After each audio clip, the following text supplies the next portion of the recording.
Cybersecurity for non-profit IT managers. If you have any objection to recording, please put something in the chat and we can disable it for this session. So a quick bit of housekeeping. Please keep your video on and stay on mute unless you need to come off mute to ask a question or get my attention, because I'm out of sync with what's happening. If you have questions, please feel to enter your question in the chat, which I may or may not notice quickly, or raise your hand using the raise icon, hopefully at the top of your Teams window, and I'll address your question. We also have a bit of time for Q&A at the end. We'll share the recording and the presentation within 2 business days of the webinar. So that's the housekeeping. There's probably something else worth asking, which is in these sessions, it's worth respecting the Chatham House rule. Please respect the confidentiality of other participants, and you can talk about things you hear in these sessions in general, but please don't identify other people or organisations.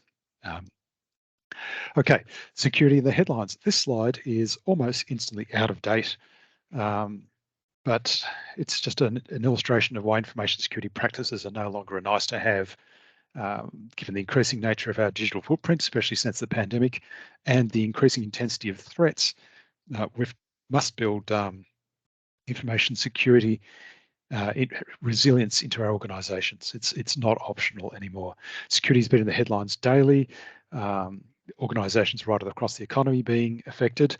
The one I would single out from this slide is a non-profit that was had an incident where a staff member who left wasn't correctly removed from some government systems and accessed information on young people for 18 months after leaving the organisation, and was eventually arrested on child sex offences that they committed using their access to that information. That's an illustration of why it's important to manage our staff and their access to systems well, and that includes not just onboarding but offboarding as well. But some of the headlines, I don't know, that are perhaps even more bracing recently would be the Technology One data breach that's been rattling on the background quietly since May. It hasn't been in the news much, but all customers of Technology One would be watching this one carefully. Technology One is a major, I guess, finance and enterprise management system. Another one in the news is HWL Ebsworth, the legal advisor to a whole lot of government departments and the NDIA, the ATO, Centrelink, Defence, and it looks like in that one that records of many vulnerable Australians have been compromised and made available on the dark web. That's still playing out. And then possibly like me this morning, you woke up and turned on the ABC News or equivalent and heard about the Pareto phone data breach, which is affecting a number of non-profits who use Pareto for fundraising. I'm not sure if anyone here has if your organisation is a customer of Pareto phone, but a number of organisations are monitoring that carefully. So that's just, cybersecurity is definitely in the news. It is definitely an issue facing us as a sector, and it's definitely something that deserves focus. I won't say much more about specifics right now, but there's not a day that goes by that we don't have some other example of a data breach that's affecting our constituents, the people we support in the community. Again, this sheet is a little bit out of date. It needs to be updated because some further statistics were released mid-year, but they give an example of the magnitude of the issues and what kinds of vulnerabilities are being used to gain access to people's information. The majority of attacks are still focused on trying to get people's login details, and that's still the biggest risk. And this usually happens through phishing emails, which try and entice people to enter a login and credentials that could be leveraged somewhere else. But increasingly, we've also seen this happening through text messages and even sometimes phone calls. So some of the recent statistics are important to note. The data points are important to review because they highlight what's going on. The ACCC Targeting Scams report indicated that in 2021, Australians were involved in almost 600,000 scams that they reported. The total losses reported were something like $1.8 billion. Those numbers increased last year in 2022. That's what I need to update. And the top scams were typically things like investment scams, business email compromise, where someone, a malicious actor, manages to insert themselves into an organization's email chains and, for example, pretend to be a creditor requesting payment for an invoice, or if they actually get into your email and can act as one of your staff, potentially requesting an invoice be paid, or um, attempting to fake an approval. But another kind of scam that's quite prominent still is romance scams that affects a lot of vulnerable people. The ACSC cyber threat report that noted that there'd been something like 80,000 cybercrime reports in 21-22, and that number is expected to increase this year. It equates to roughly one cybercrime report every 7 minutes or so. So there's no let up in the intensity of this thing. The last thing to notice is the Office of the Australian Information Commissioner, which receives data breach notifications under the notifiable data breach scheme, received just under 500 reports for the period July to December last year. And again, we expect that will have increased when the next lot of stats come out. These are data breaches where personal information has been compromised and could result in serious harm to individuals. So the bar in Australia for reporting notifiable data breaches is higher than some jurisdictions. Breaches reported to the OIAC have been assessed as being significant and having the potential to cause serious harm to individuals. So malicious and criminal acts are the leading source of these data breaches. They account for about 70%. Human error leads to about another 25% of them. So these events in our headlines and the statistics being reported by our public agencies are a call to action for our organisations to review our cybersecurity practices improvement, and presumably that's why you're here today. And I should thank you for making the time out of your day at a busy time of year to come and focus on this issue. Okay, so a challenge and a key message in this is that the human element continues to drive data breaches. Recent breach investigation report released a few months ago indicated that over 80% of breaches involve the human element in some way. That's someone clicking on a link in an email and entering their details without thinking what they're typing into, which is the leading cause of compromise, or other human mistakes that lead to data being compromised in various ways. So the human element is the people component. That's the way the way we and our colleagues behave, and it's important, for example, for staff to be aware of certain processes on how to securely share information, or how to use technology securely by creating a strong password. These security behaviours and the culture and sentiment on security within an organisation are greatly influenced by you and your perception of risk. And these perceptions amongst your colleagues can be influenced and changed, and that's going to be part of your role as you seek to improve your organisation's cybersecurity protections. We say security is everybody's responsibility. It's not just yours or mine or person X, it's everybody's. So that culture of a shared responsibility needs to be promoted within your organisations. The things we note in this slide: we hold highly sensitive data. NFP staff are often more comfortable talking to people and working with technology. The human factor is important.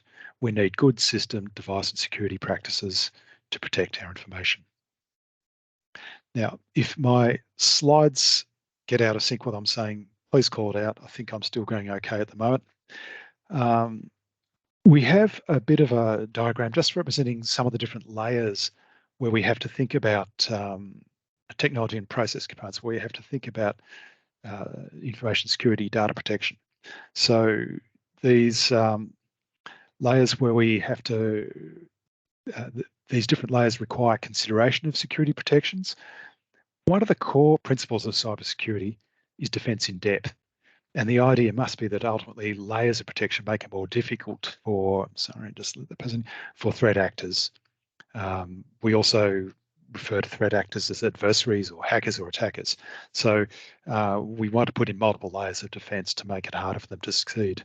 And these range from protections on the cloud applications that we use within our organizations, such as Google Workspace, Microsoft 365, and others, to using the internet safely, which became much more of an issue when people moved to work from home mode during the pandemic, and that's continued beyond.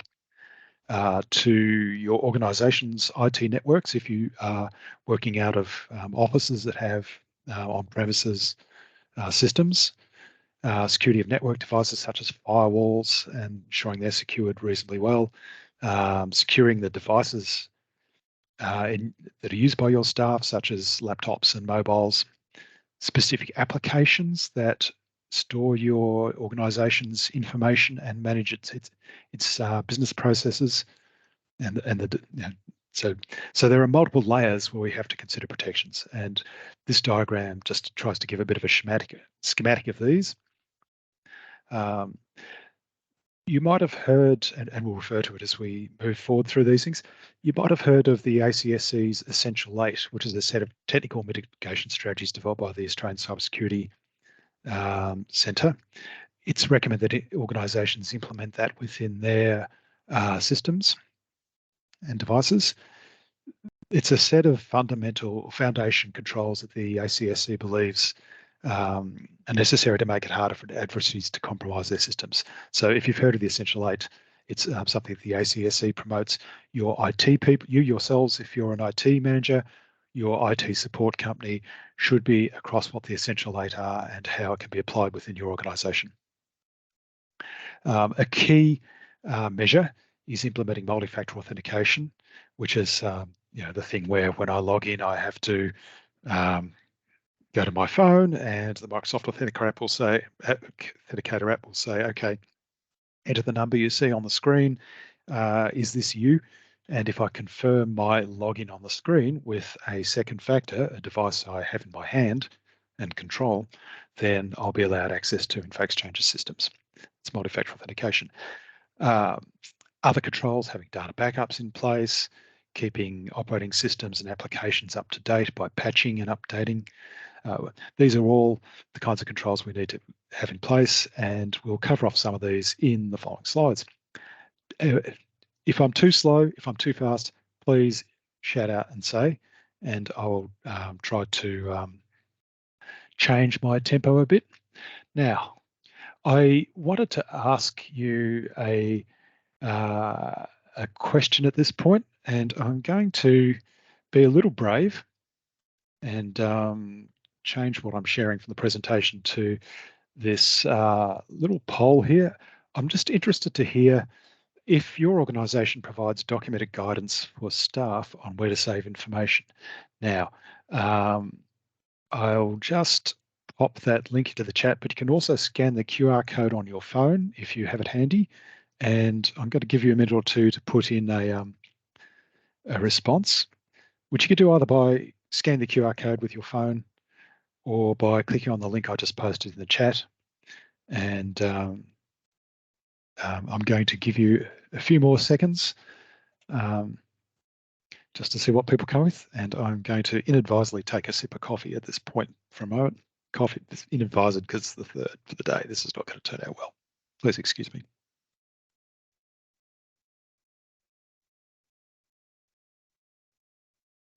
And thank you very much.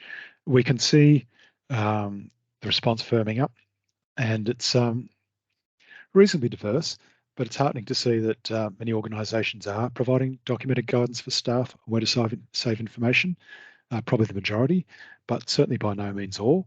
I think, sorry, just let's Lewis in. Okay, so this is just a little pause for a moment while I stop sharing and go back to the presentation. But thank you, people, for responding on that.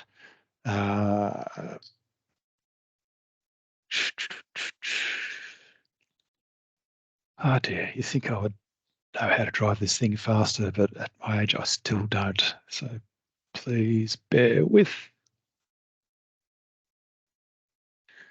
Oh, more people. Oh, more people. Oh, goodness. Okay, sorry, zip forward to where we were. This could be smoother, couldn't it? Oh, no, data protection. Okay, so the reason we ask that question is that organizational data is a key asset, and it could be, sorry, I just need a slightly bigger screen here.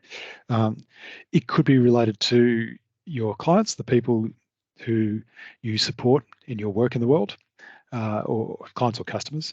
It could be things such as their personal information or data that it could be data that's important for a particular business process such as finance. So there's a whole range of the kinds of data that different organisations could be storing, some relevant to our constituents, some relevant to our internal processes, financial information, if compromised, can have a very big impact. It's really important that staff understand where to store data so that they put it in the right place and they put it in places which the organisation is backing up appropriately. I mean, the concept of shared place is important just so we know where to find things, but it's also important for data protection. In addition, for information that's of a confidential or sensitive nature, it's really important that staff are aware of how to handle this in terms of sharing it with others within and outside the organisation, as well as in terms of where to safely store it. If we think back to the point about the human element and security behaviours being important, what this requires is educating staff on the expectations of data protection, where you're going to put things, how you're going to share them. Physical document protection is particularly important as well, now that many people are working in environments other than the office. In offices, we can have clean desk policies where people don't leave documents lying around. We have a reasonable chance of controlling printouts. If they're left unattended to printers, people will notice. But in the home environment, it's a bit harder to control. And so remote work has been a bit of a challenge for physical document management. Of course, there's always the old leave it on the bus challenge as well. There's a useful framework developed by Telstra that was called the 5 No's of Cybersecurity, and it's got 5 data-centric questions that are good to work through and flesh out data protection needs. Some of the questions are on the understanding, the value of your information and where it's located. We make the link to this framework available in the resources section at the end of this presentation that we'll distribute, and it's something you can work through if you want to think in more depth about the value of information and how you have to manage it. It's a good starting point, and it's useful to get discussions going within your organisation. Okay, I am going to ask another question, and but of course I'm not going to do that spectacularly quickly. I'm going to have a bit of an internal monologue while I go there. What I'd like to ask now is to see how many organisations have multi-factor authentication in place, enabled for all your internet-facing systems with sensitive data. And again, if you've got the QR code, you can scan it straight off the screen at the moment with your mobile device. If not, I'm about to post. Oh, now there's someone who's technologically capable, who's way ahead of me. Fantastic. I'll just pop the link in the chat as well. If you have questions, just shout out. Oh, I'd love to pop the link in the chat, but let's just even go there. Okay, there's the link to that poll.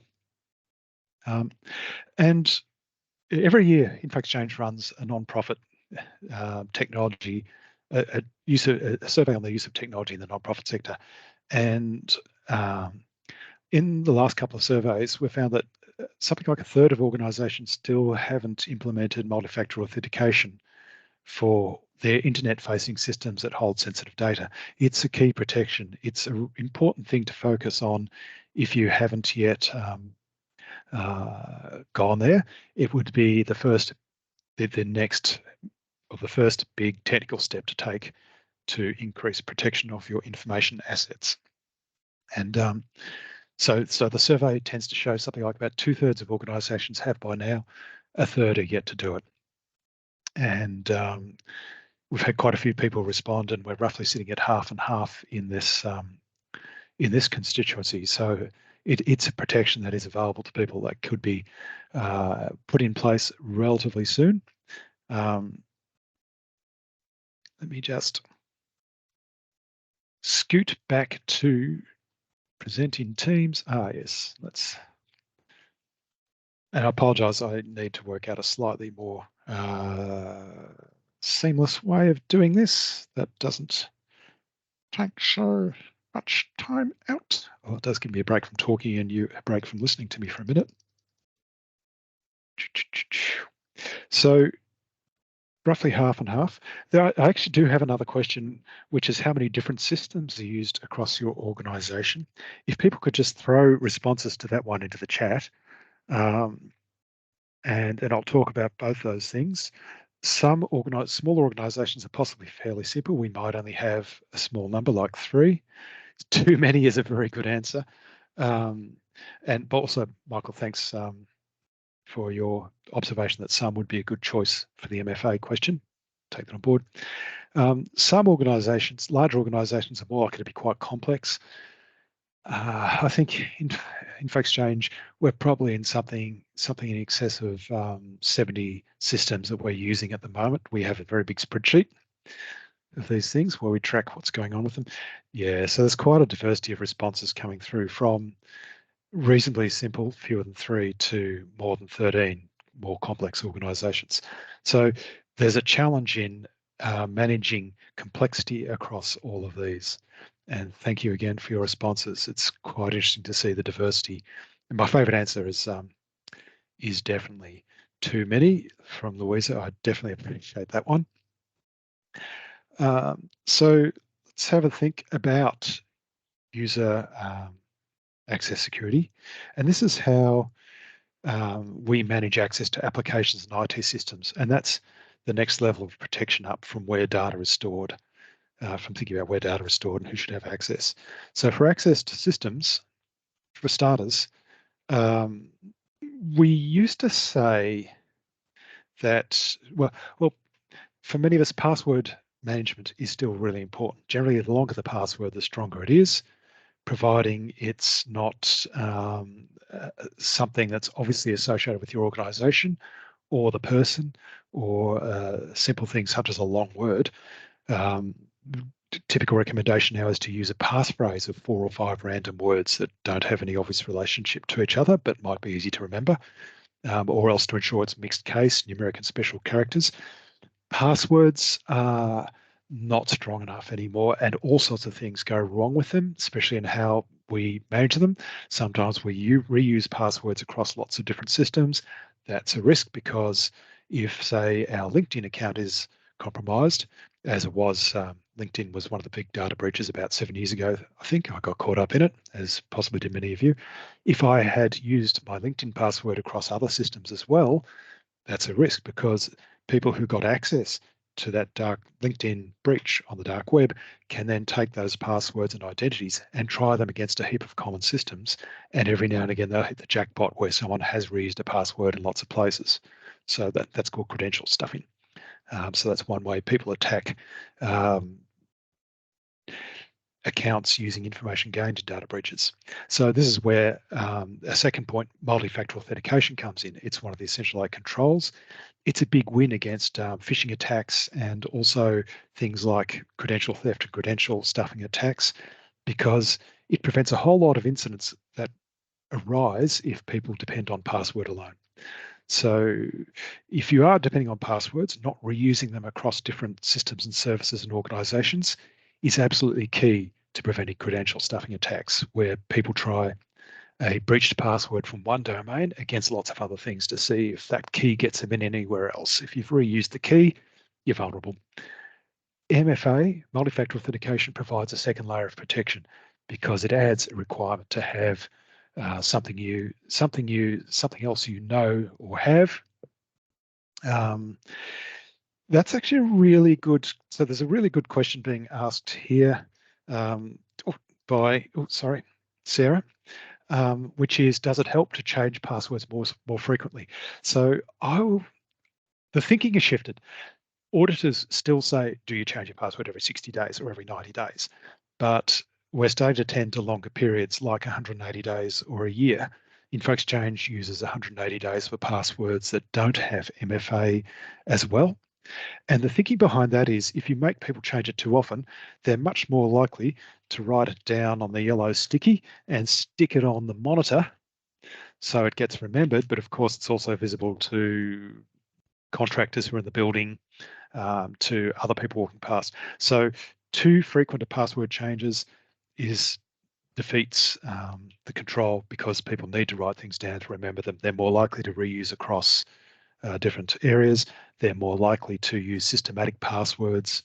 So it's a balancing act. MFA adds a lot of value, which is why we keep banging on about it, because it provides a measure of protection against poor password practice, but it also lets you move to a less frequent password rotation.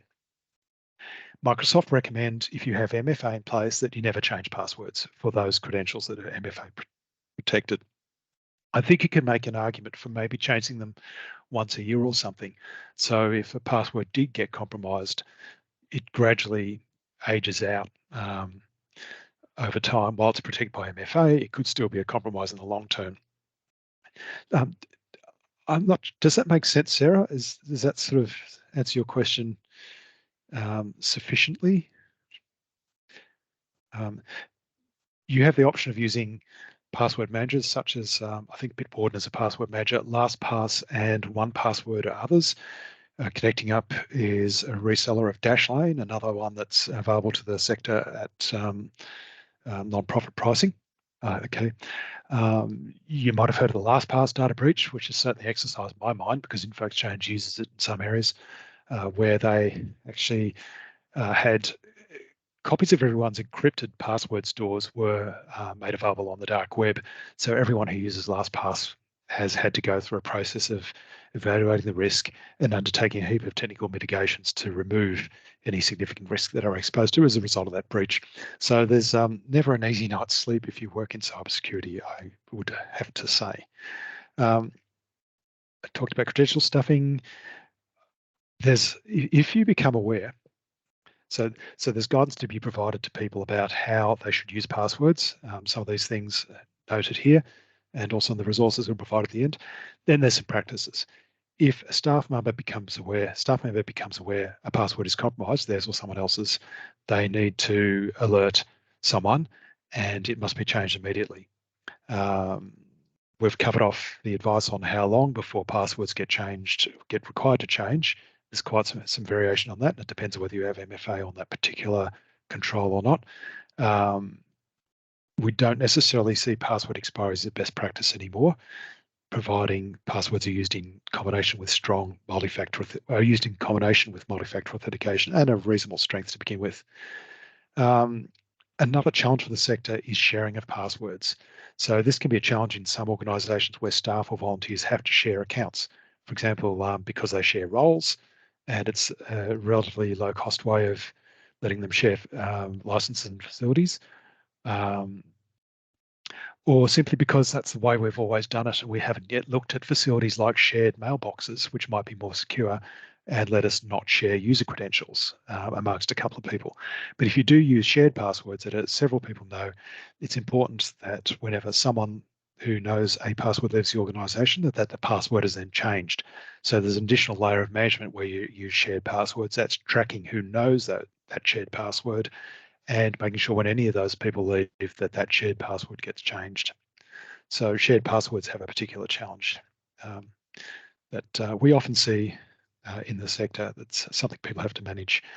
The last thing that I'll mention here, if you did read the ABC News this morning about the Pareto phone breach, there's another ABC article referenced in that, which is, have you been compromised? And there's a service called Have You Been, PWNDED, Have You Been Pawned or P-owned, which is hacker speak, but there's an Australian who's got a service on the internet called PWNDED, which you can enter your personal email address or your work email address into and see what data breaches it has appeared in.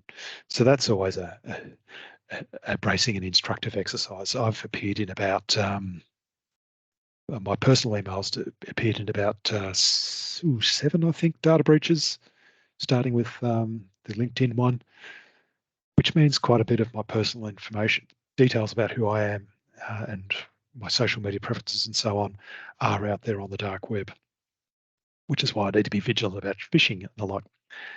Any questions arising out of that at this point in history? Good password practice and multi-factor authentication.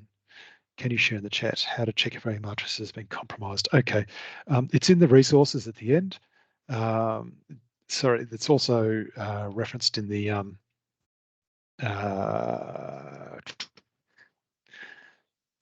ABC article. Sorry, but I think it's this is from memories. Have I been? Oops, PWDNED dot. Thank you. You're way ahead of me. Thanks, Inga. That's it. That's a really, Inga's just posted haveibeenpawned.com, and that's an interesting exercise to go through, and one you might even share with your staff. Okay, moving on. I am going to ask yet another question on your organization style. And this time, let me go over, pick a random screen. Hope it's got what I want. Doesn't quite at the moment. Let's get it up. And the question I want to ask this time is what's your approach to managing personally owned devices that your staff might use? I'll put the link in the chat sometime this week.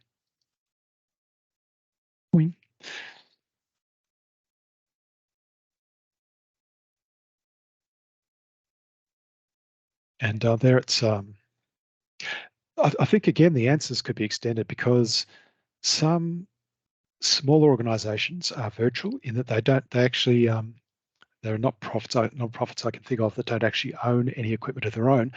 They leverage their staff members are often part-time or voluntary, some small advocacy organisations, for example, and they're all using the equipment they use in their personal lives or their day jobs to do the organisation's work.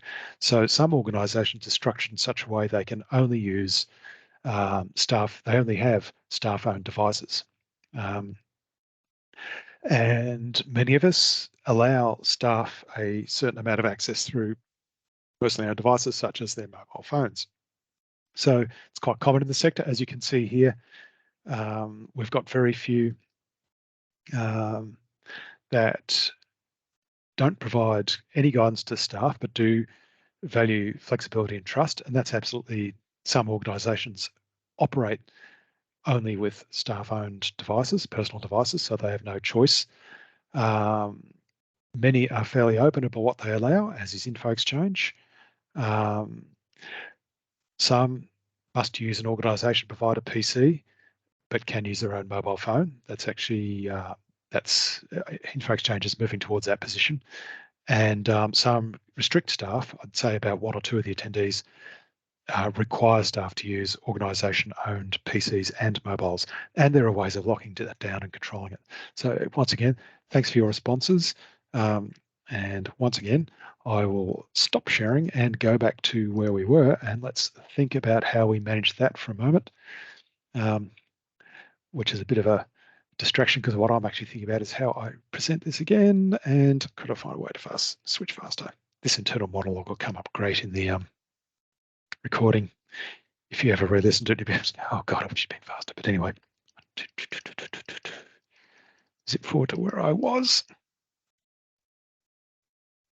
So, in terms of device protection, there's a range of things we need to think about. And that, let me just orient myself and check I got the right one. Yes. So we're now thinking about the devices that people use to do their work, and keeping devices secure and up to date is very important. So if we turn back time to 2019, you might remember the WannaCry incident. I think it was 2017, resulted in ransomware being deployed to machines around the world, and it rendered a lot of them unusable. And it was possible because Windows operating system, a Windows operating system's patch to address a vulnerability was available but not deployed to systems, and the vulnerability was exploited by attackers, and brought a lot of the internet to its knees. That heightens the importance of good patch and update management, so that we've got to have some practices in place to make sure that updates and patches are applied in a timely fashion, because every month vendors are releasing updates that address security vulnerabilities that have been discovered or have become significant in the preceding couple of weeks. Sometimes they are zero-day vulnerabilities. They're already out there being exploited by the time that the manufacturers release the patches. It's really important to stay on critical and security updates.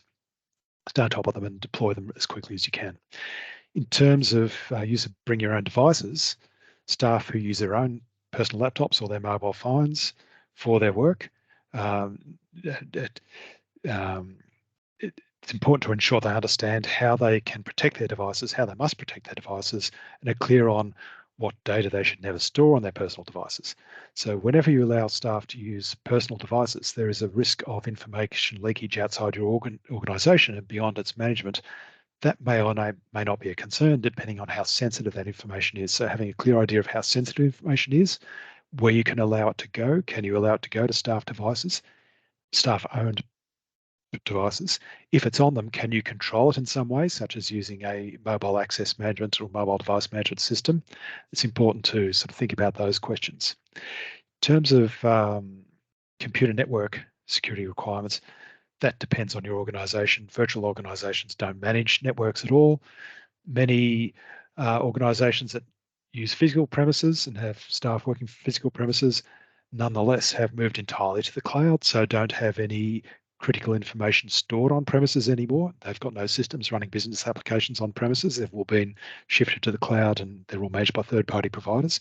Some of us still do have servers and infrastructure that we have to manage ourselves on premises, and then we really need to think about network security requirements to protect those. So important considerations if you are managing your own networks are firewall configurations that protect your network from the outside world, the use of secure network protocols. Modern web provides secure protocols for access to your software as a service providers generally, although they still need a bit of thought at times. Outdated protocols such as what's known as the Transport Layer Security TLS 1.0, 1.1 have been deprecated and are fading out, but not everyone's using TLS 1.3, the latest version, let alone 1.2. There are still some older things around that are still using insecure protocols. You've got to have anti-malware software installed. That's antivirus, anti-malware. Virtual private networks, if you have remote access into an office network that hosts resources. Secure wireless configurations, email filtering should be in place if you have access to that. If you use Google Workspace, Google provides email filtering as part of its mail service. Microsoft does the same. And you need to, if they're not enabled by default in Microsoft world, some things are an add-on. Or you might use a separate mail filter like MailGuard, a third-party mail filter. Email filtering can help reduce the volume of spam and phishing coming in and reduce the risk. Does that make sense? That's a whole range of stuff covered in there, and there are technical standards around these things. Whoever is responsible for technical management of your systems will be responsible for starting to cover off some of the key standards and make sure there's protections in place. It's a progressive job. If it's not something you've started yet, we'll provide some guidance of what order to tackle things towards the end. Michael asks, what's the best value mail filter? That's not an easy question to answer. If you're in the Microsoft world, I am starting to tend towards Microsoft's Exchange Online Protection and the Defender for Office product that's built into Office 365. An alternative that InfoExchange uses for its managed services customers is MailGuard. That's an older but well-regarded Australian mail filter. The two of them do different things and offer different kinds of protection, so it's not quick to answer that question, but I'm tending towards, if you use Microsoft 365, I'm tending towards using the built-in capabilities because they integrate with the rest of what Microsoft 365 does. In the Google world, I'm not so familiar, but Google builds a lot of protections into its mail product.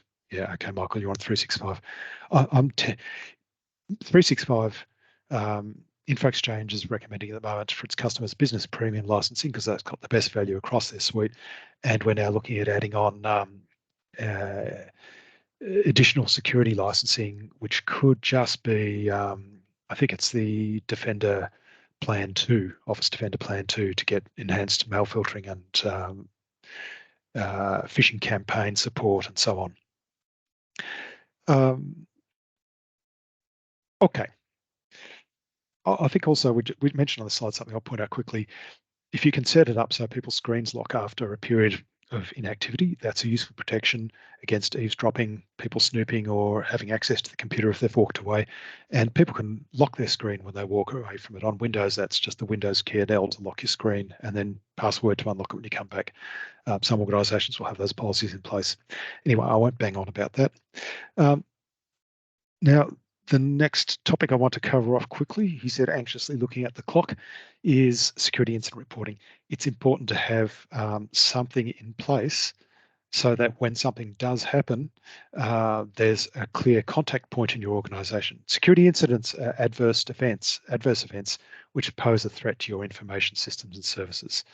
So you need a means for staff to report a potential security incident and have it addressed. And it could be to their IT support or to a particular contact point, such as the security officer or some equivalent role. But it needs to be an identified contact that your organization has made responsible for following up on security incidents and needs to be communicated to staff. Some examples of potential incidents are shown here, including activity on devices that isn't normal or disclosure information to an unauthorized person.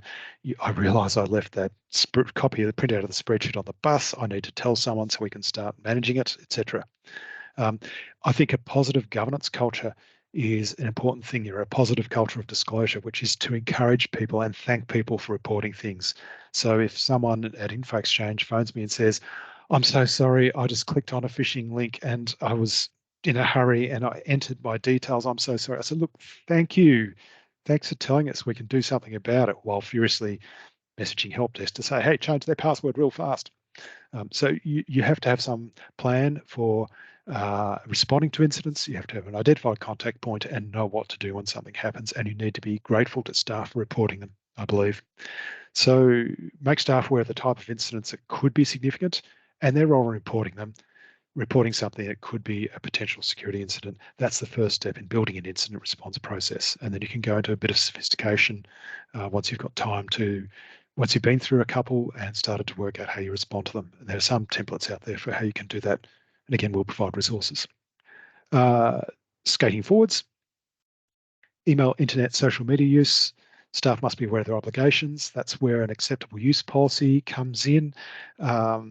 If you don't have one, we've got some resources in the Info Exchange's Digital Transformation Hub, including template policy developed by PricewaterhouseCoopers for us to use. It can be adapted for organisations within the sector. Staff need to know what's appropriate for the use of organisational email. They need to be aware of phishing, what's acceptable when representing the organisation on social media platforms, and so on. So the Digital Transformation Hub does have a template policy in place. We'll put a link to it in the resources, and I'll just share it with you quickly for a moment. So if you go to our Digital Transformation Hub and look in Guides, Cybersecurity, DUI and User Security Policy, you can download the template from here to adapt. So just click on the link there, and it's a downloadable Word document, I believe. I won't talk a great deal about it now, but it's designed so that you can cut out bits that aren't relevant or adapt them to your organisation's needs. We also have a template IT security policy, which is a bit more of an organisational information security framework that lays out principles across technical and administrative controls. It's not an end user document, but it's a bit more complex and it needs a little bit more work to adapt it for a different organisation's circumstances. I'll also point out here the Book an Expert capability available through the Digital Transformation Hub, which includes cybersecurity experts. So there's the possibility to get some free consulting through the Digital Transformation Hub to help assist you just formulate an approach on various topics that you might be trying to address at this point in time. I am conscious of time. I'm also getting closer to the end. You'll be relieved to hear because I've talked an awful lot.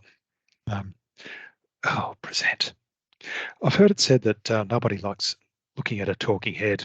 I'm so sorry. And also nobody likes looking at a PowerPoint. And this is really the worst of both worlds. So bear with me. Skates forward. Doesn't skate forward fast enough. Okay. Top security incident entry points. This is the ways. Yeah. If you ever work in, as some of you have been here, you work in strategic HR, and the question you ask yourself is, what could possibly go wrong? Well, in cybersecurity, these are the kinds of answers. Oh, thank you. That's very kind. Someone says I'm doing a great job. I appreciate that, but I never really believe it. Like most people, I have imposter syndrome. Monologue not helpful. Top security incident entry points. Phishing is a big one. Email sent to users, the purpose of tricking them into revealing personal information. I think we all know what that is. We are going to talk about it a bit more in a minute. Instant messaging, SMS, and even phone calls are other ways this can happen. Yeah, we've all picked up the phone and had, hello, this is the Visa Security Department. That's an example of a phone phishing attempt. We're about to charge $700 to your account, or it could be Amazon. And people like my mum, actually we have mum very well trained. She always refers to me, but a lot of people will actually panic and respond. We'll come back to that. Ransomware, malicious software on your computer. This is why it's important to have competent, up-to-date antivirus. Business email compromise, which is a kind of fraud, interception of email or forging of email compromised to divert funds to legitimate accounts. That includes people getting through an invoice that looks like the usual supplier invoice. Some of these might take a few months to set up. A sophisticated operator might even send out something, say, hey, heads up that in 30 days' time, we're changing to a different bank account. That may or not be true. In about a month, they send another one saying, hey, we've updated our bank account. Here's your monthly invoice. Please remit to our new account. Now, like all good finance departments, hopefully your team are trained to always phone the supplier on the number that you have on record and confirm that BSB account number change before you update it in your finance system. It's a fundamental finance control, but it helps protect against these compromise. We see things where people hack into email. They hack into a CEO's email and they send off a terse, Jared, can you please ensure this invoice is paid? It's rather urgent. And fortunately, their senior managers hopefully are alert and phone them to check before they authorize the payment. Use of stolen credentials, we talked about earlier, online data breaches being used to attack and gain access to accounts, including credential stuffing. Oops, don't click on that, David. It'll go pear-shaped. Supply chain attacks are becoming more significant. So, for example, as a managed service provider, InfoExchange had to jump when our remote monitoring and management software provider, Kaseya, was breached a couple of years ago. That introduced a vulnerability into our supply chain, and we had to respond very quickly. We were lucky that the attack started on a holiday weekend in the Northern Hemisphere time zone, and we had time to respond during business hours.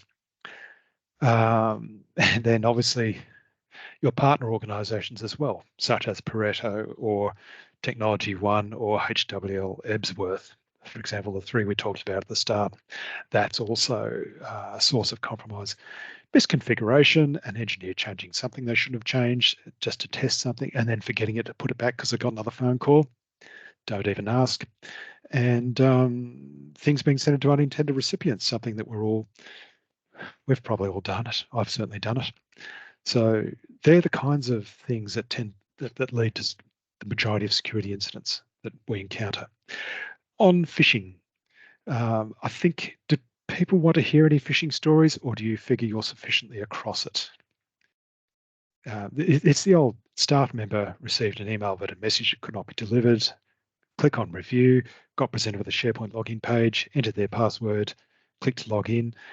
Their MFA went off, and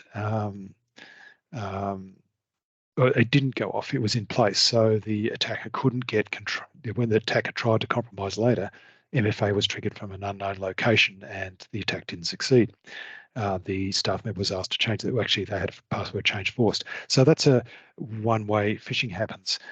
Big fish, thank you. It was in a small pond. So there's a whole lot of these kinds of compromises. We have a slide that we'll put in the deck that you can share with staff. It comes from our the lovely people at what used to be Hivent. It's seven tips to catch a fish, and it talks about the kinds of indicators of something that could be a phishing: strange from address, uh, reply to is different from, poor spelling, grammar, or design. Not that you can rely on that in the day of AI-generated phishing emails. Some of them are getting quite good. Poor design elements. Some people are learning to copy official communications much better. Use of generic greetings is a big giveaway. Dear D. McLean tells me that someone isn't really addressing me. They don't really have my full name. If you get attachments you didn't ask for, don't open them. Urgent calls to action are used to drive a rapid response to something, to try and engage our response before we think it through. Sometimes so is the promise of a big reward with a time limit on it. And also strange links. If you see links in an email and you hover over them and they don't appear, a little yellow tooltip appears with a link in it. If it doesn't appear to be related to the organization you're receiving the email from, it's probably going to be a fraud of some kind. Many institutions, such as banks and the ATO now don't send out links in email because it's too easily compromised. So this is something you can share with staff and socialise amongst your staff.